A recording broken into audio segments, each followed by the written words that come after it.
Okay, that's a weird title, but don't worry, the video is gonna be even weirder. And I know what you're thinking, but Angel, I already am miserable. I don't need some bold ass egg looking motherfucker to tell me how. Well, yeah, but you know what they say, it can always be worse. So just when I thought I handled all my overthinking and depression and all that shit, the fucking quarantine hits and I'm sitting here questioning my whole existence again. And I know that other artists and YouTubers are making videos on how to be happy and how to stay positive, but to be honest, I'm not really good at that shit. Like anybody who knows me in my personal life will tell you I'm not really like a super happy guy. But what I'm really good at is being fucking miserable and still pushing myself to do some shit that I don't want to. And I guess this video is not about how to be miserable, but it's more about how to be miserable. Yeah, that probably didn't make a lot of sense. So this is gonna be one of my weird life rants, and I'm gonna have a painting time lapse in the back so it just feels like not as cringy at the end. So I was talking to this person, right, and she was telling me how she wants to be a movie director, and we was talking about her life and dreams, and I don't even know if it's okay for me to talk about that on YouTube, but I hope she's not watching. So she was telling me how she pictured in her head achieving her dreams as a movie director and it was all perfect, but she really struggled with starting because it was way too painful and like not fun. And I was like, okay, well, what do you think learning how to do movies looks like? And she was like, well, you know, I just travel with my friends and we shoot different type of scenes and have fun and end up with a lot of great stories to talk about. Well, first off, I don't know how the fuck movies are made, but I bet you it's not some motherfucker with a camera running around and having fun. I bet you Scorsese or whatever the fuck his name was shooting birds with his flip phone in the 90s, 50s thinking like, yo, this is not what I pictured it was gonna be like. And I kinda went through the same thing myself. I was thinking like, yo, I'm gonna be a famous artist and I'm gonna paint everything that's in my head. I'll have self-expression. I'm gonna be surrounded with people that I love. And meanwhile, I'm sitting here alone crying in a fetal position because of art block. And I kind of explained to her that the journey is not really that pretty. Like, it's not all butterflies and sugar and shit. And she actually asked me something really interesting. She said, well, how am I gonna be a movie director if all I do is just sit at home and don't have any experiences? Like, what am I gonna make movies about? And my first thought was, well, that's actually a good point. But then I realized, bitch, why do you even want to be a film director in the first place? Cause you think you got something to say. Like, the movies are not out there. Like, the movies are inside you. You just don't have the proper skill yet to really know how to pull them out. So any form of you getting inspired or quote unquote getting life experience before you have the actual skill is just gonna be a form of procrastination. Like, I love when people ask me, wow, where did you get the inspiration to draw that pretty stylized girl? Like, bitch, I just drew 10,000 stylized girls and the 10,001 turns out to be pretty. And then some motherfucker on Instagram is gonna ask you, well, why does all your characters end up looking the same?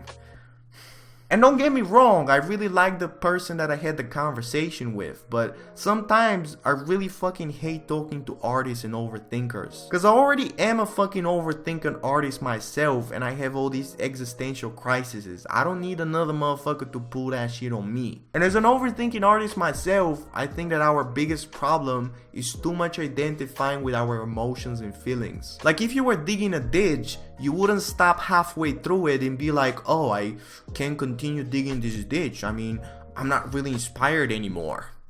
But for some reason, your brain thinks that it's okay to stop a drawing halfway through it because you're not inspired.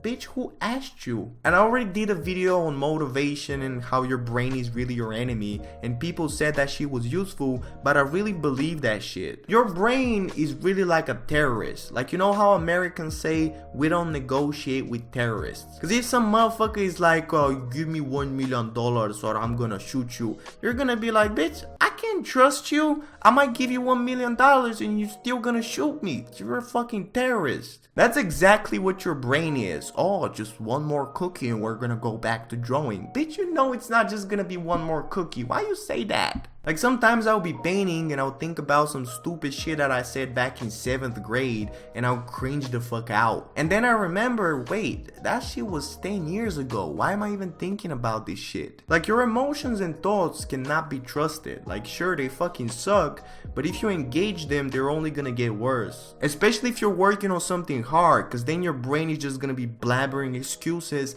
and making you stop working cause you're making it too hard for him. Like the way that I think about my brain is the way that I think about some crazy guy who's just blabbering some random shit. Kind of like me in this video. But if you just walk on the street and you hear some homeless guy blabbering some random shit like, oh, the world is gonna get hit by a meteoroid in 10 days, you wouldn't be like, oh really? Please tell me about it. Like you'll just keep walking and then feel like an ass for not giving him some change. Like how can I trust my emotions when one day I'm depressed as fuck and then the next day I feel like a god? Like every time I start a painting or a video, I'm just like, bro, who is even gonna like this? Why am I even doing this? And then I go through the worst pain in my life while recording or doing the painting, my brain hitting me with all the fucking insecurities. You're not good enough. Why am I even doing this? Just maybe I should just jerk off instead. Like just hating every single second of it. But then I push through, I finish the painting or the video, I look at it, and I still fucking hate it. But then I know that I got 1% better and I actually beat my brain in our fight. And that makes me feel good. Because I love killing terrorists. Bro, this video is never getting monetized. So it's kind of like my life is 90% just pain and suffering and questioning my whole existence, and then like 10% actually feeling happy. And I feel kind of bad for even saying that because it sounds like I'm complaining, and I can't even complain because I've had so many blessings in my life, all these followers on Instagram and all this money on Patreon. And I used to think that, you know, when I finally get good at art, I'm gonna be happy, or when I have a 500,000 followers or $1,000 per month, I'm gonna be happy. But if anything, that shit only just makes it worse because it just puts more pressure and anxiety on you, which doesn't mean that I don't want it, because I definitely do. It just means that the only thing that actually gives me happiness is overcoming myself, crushing my goals, and just getting better at art. And then of course talking about it on YouTube so I sound fake deep and you motherfuckers think I'm cool. And yeah, I know that happiness is not supposed to come from something on the outside, but it's supposed to come from what's inside for all you spiritual cunts who keep reading books. So what I actually do when I'm miserable is I just see myself from like a third person perspective. Like I just picture life as a video game, and then my body is the character in the video game, but then I'm also the person playing the video game, so I actually get to control it. Like imagine you're playing a video game and then you tell your character go fucking farm in the woods so we can level up, and then your character is like, but I don't really want to. You're gonna be like, bitch, who asked? Why are you even talking to me right now? Go fucking die in the woods like I told you.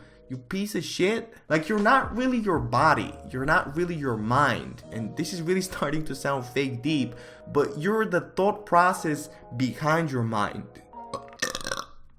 Exactly. Like if your brain tells you I really need to come in somebody's ass right now, you're gonna be like, no, that's not a good thing to say. Like how are you telling yourself what's not good? Like why is there two people there? I'm really going crazy from this quarantine. And I actually read something somewhere that was really profound to me, and it said that we're not the highest version of ourselves that we can imagine, but we're the lowest version of ourselves that we can accept. And what that means is that it doesn't matter who the fuck you want to be, because you're not gonna do shit to achieve your dreams, but you're gonna fight like hell to reach your standards. All these people like, oh, I really have all these dreams of being successful and I really imagine myself as, bitch, who cares how you imagine yourself when your standard is to draw 10 minutes a day? So that's all I'm trying to do, is I just put these extremely high standards on myself so I can fight like hell to achieve them. I mean, I got pretty low fucking standards when it comes to women, but this money and fame though. But honestly, I think this thing with the high standards on yourself doesn't really turn you into like a nice human being. Because then you're just miserable all the time and you're extremely fucking judgmental of other people.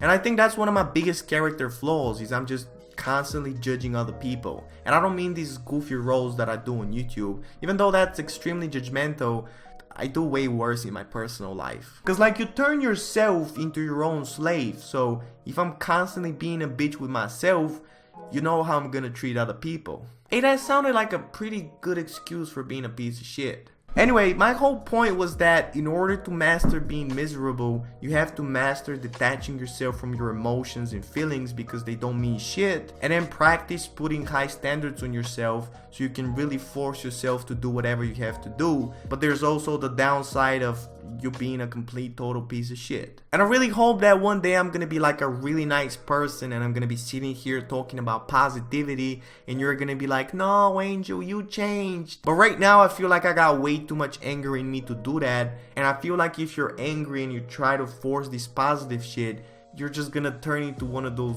righteous fucking psychos that are always like, why did you say that? You know you're not really supposed to say that. That's suck a dick. Great, there I go with fucking judging people again. And by the way, I love the fact that last time I did a weird rant like this, people were like, maybe you should try out this or try out that. You know, I really feel like it's gonna help you. Yeah, because I definitely look like the type of person who's gonna take your advice.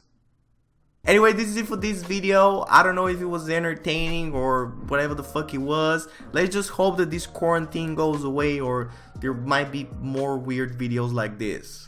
Actually, there's gonna be more regardless.